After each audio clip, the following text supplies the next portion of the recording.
Welcome back to the channel, everyone. Today, we're going to be talking about the ultimate blockchain storage portfolio. So in this video, I'm going to be talking about what blockchain storage is and also how it works. And then I'm going to be talking about some different projects as well and giving some examples of the ultimate blockchain storage portfolio. So my name is Trevor, also known as Mintimax, and let's dive right in. So first of all, what is a blockchain storage crypto project? Well, a blockchain storage crypto project is a cryptocurrency project that provides decentralized storage solutions using blockchain technology. So traditional data storage methods often rely on centralized servers or cloud platforms, which can be vulnerable to security breaches and also data loss. In contrast, blockchain-based storage projects aim to leverage the distributed nature of blockchain networks to offer secure, reliable, and decentralized storage options. These projects typically involve the use of blockchain protocols and smart contracts to facilitate the storage and retrieval of data in a decentralized manner. By breaking down data into smaller encrypted pieces and distributing them across multiple nodes in the network, blockchain storage projects ensure data integrity,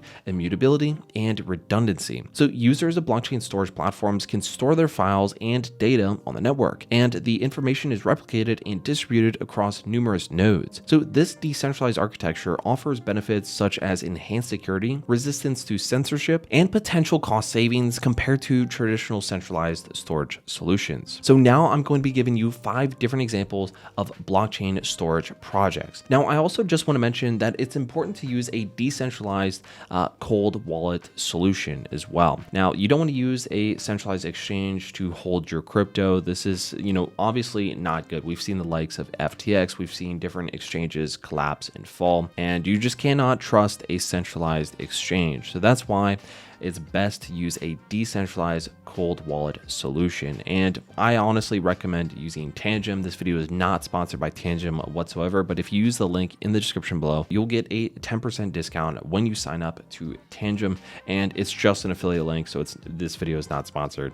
I'm not that cool. And at the very least, I recommend using a few different cold wallet solutions as well. And I recommend Tangem. If you want, you can check out some of the videos that I made about Tangem as well on my channel. All right, so the first one on the list is RSS3. So RSS3 represents a next generation feed standard designed to support decentralized information distribution in Web3. It offers an open protocol for content and social networks, ensuring efficiency and security. The protocol includes nodes, users, and third-party apps, allowing developers to create user-friendly applications on distributed nodes. The primary goal of RSS3 is to provide every entity with a continuously updated RSS3 file as a source of data. Users have full control over their feeds, including the ability to create, distribute, and monetize their data. So when it comes to some of the key features of RSS3, we have user control. So RSS3 empowers users with control over the distribution of their data. Also open source. RSS3 projects and protocols are open source, fostering transparency and reducing reliance on centralized platforms. Also democratic governance. So users have a voice in the governance of the RSS3 platform, ensuring a decentralized decision-making process. And then also inclusivity. So RSS3 aims to be inclusive by accommodating modules for hosting, indexing, and monetization, allowing for diverse functionalities and flexible possibilities. So the native token of RSS3 has been kind of trading sideways for the past year. It's gone up to around 26 cents and then it's fallen back down to around 11 cents. Right now, and it looks like that could be where the bottom is, considering that in previous times of where it was trading around support, it looks like it was trading around 10 cents at some lows as well, and it looks like it's just kind of been trading sideways since then. But this is one, a project you should probably at least have on your radar. All right, next is Filecoin. So Filecoin is a cryptocurrency that operates on the SIA network, which is a decentralized cloud storage platform. So it is specifically designed to facilitate transactions and incentivize participation within the SIA ecosystem. Filecoin serves as the native currency of the network and is used for various purposes, including storage payments, host collateral, and transaction fees. Now, users of the SIA network can use SIA Coin to purchase storage space from hosts on the platform. When a user uploads a file to the SIA network, it is divided into smaller encrypted pieces and distributed across multiple hosts. These hosts offer their spare storage capacity in exchange for SIA Coin in rewards. SIA Coin also plays a crucial role in securing the network. Hosts are required to provide collateral in SIA Coin, which serves as a guarantee for fulfilling their storage obligations. So if a host fails to provide reliable storage or goes offline, they risk losing their collateral. Furthermore, SIA Coin is used to pay transaction fees within the SIA network. This includes fees for uploading and also downloading files, creating smart contracts, and other network operations. Now, when it comes to some of the key features of SIA Coin, we have decentralized storage, so files are distributed across independent hosts, enhancing security, privacy, and also data redundancy. Also data encryption, so storage encryption ensures that only the file owner can access their data, as files are divided and encrypted across multiple hosts. We also have redundancy and reliability, so data is stored on multiple hosts and the network verifies integrity using Eraser coding, enabling retrieval from other hosts if needed. Also community-driven development, so SIA and SIA Coin have a vibrant open source community that actively contributes to the project's development, upgrades, and network integrity. And the network is served by the SC token, and currently it's trading at 0.003, and we can see that it actually went up to around 7 cents back in 2018, and it's kind of fallen a lot since then, but in the past year it really has just been trading sideways. So really there hasn't been a whole lot of upward momentum. And if we just take a look at really the all-time high data from this past peak as well, it didn't exceed its previous all-time high in 2021. It went up to just 4 cents, but it looks like it has almost found a floor here, which we can say that as well for RSS3 as well. So it looks like it may be a good entry point, of course, non-financial advice. Next one, let's talk about Filecoin. So Filecoin is a decentralized peer-to-peer network and also cryptocurrency designed to create a decentralized storage marketplace. So it was developed by Protocol Labs and it launched in 2017. The main goal of Filecoin is to enable users to rent out their unused hard drive space to other users in exchange for Filecoin tokens, or FIL. And this is while also providing a reliable and efficient storage solution for individuals and organizations. The network operates on a blockchain-based protocol called the Interplanetary File System, or IPFS, which is a distributed file system that allows users to store and retrieve data in a decentralized manner. Filecoin uses a proof of replication and proof of space-time consensus mechanism to ensure that storage providers are storing the data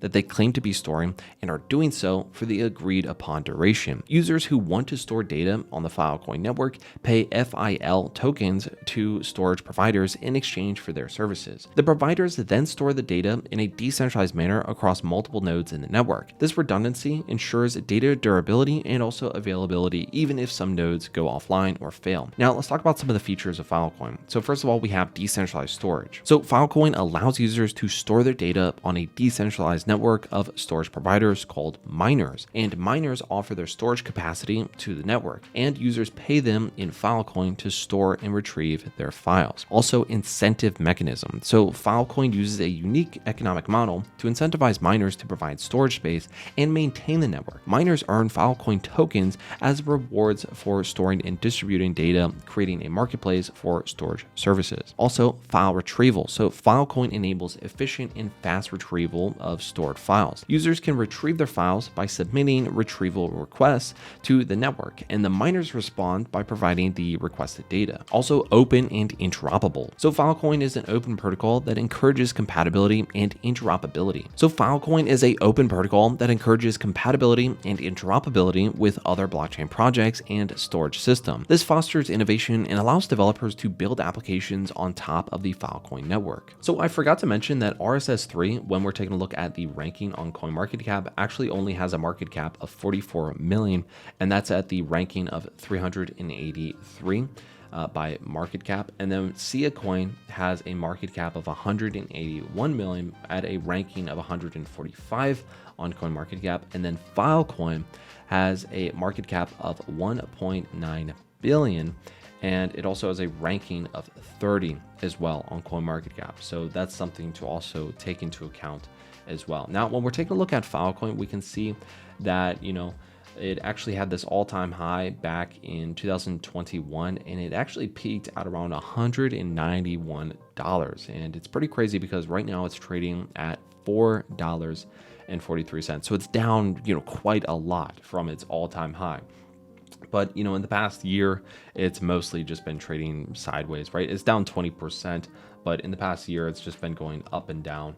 And, maybe it also has found its bottom, just like the previous projects that I just mentioned. Now, next we have Arweave. So Arweave is a Web3 protocol that provides a decentralized data storage on a network of devices. So it distinguishes itself from other storage coin projects by offering permanent storage for a one-time fee, guaranteeing at least 200 years of storage. Arweave aims to create a global community-owned web called the permaweb, where anyone can contribute or get paid to maintain the network. The concept of Arweave is similar to other storage, coins like Filecoin, where individuals can rent out their unused hard drive space. However, Arweave operates on a different model by charging a single upfront fee for permanent storage instead of a monthly or yearly fee. So payments for storage on Arweave are made using the protocol's AR token. So to sustain the permanent storage model, Arweave employs a sustainable endowment. So the majority of storage fees are deposited into this endowment, which earns interest over time. The interest generated is then used to cover future storage costs. Arweave guarantees a minimum storage period of 200 years based on conservative estimates and also the value of the endowment. Arweave uses a consensus mechanism called proof of access to verify transactions. Now let's talk about some of the key features of Arweave. So first of all, we have permanent storage. So Arweave offers a permanent storage solution for data with a one-time fee up front. Then we also have the permaweb. So Arweave aims to create the permaweb, a global community-owned web where anyone can contribute or get paid to maintain the network. Also, sustainable endowment. Arweave employs a sustainable endowment model to support its permanent storage offering. The majority of storage fees are deposited into the endowment, which grows through interest earnings. Then we also have block-weave structure. So instead of using traditional blockchain, Arweave stores data in a graph structure called a block weave, and blocks are linked to two earlier blocks, forming a more flexible and scalable data storage architecture. Then we also have content moderation. So Arweave allows participants to exercise content moderation by choosing the types of data that they want to host or store. Computers on the network can decide which content that they are willing to accept, providing control over the types of data stored within the Arweave ecosystem. And then we also have incentives. So Arweave incentivizes users to contribute more storage capacity by offering a greater percentage of transaction fees as rewards. So this encourages active participation and contributes to the growth and sustainability of the network. And then when it comes to the ticker, it is AR, and we can see here that it's trading at around $5. We can see it actually peaked in 2021, like the previous projects I talked about. And, this went up to around $85 back in November of 2021. And currently it's trading at a market cap of 187 million as well.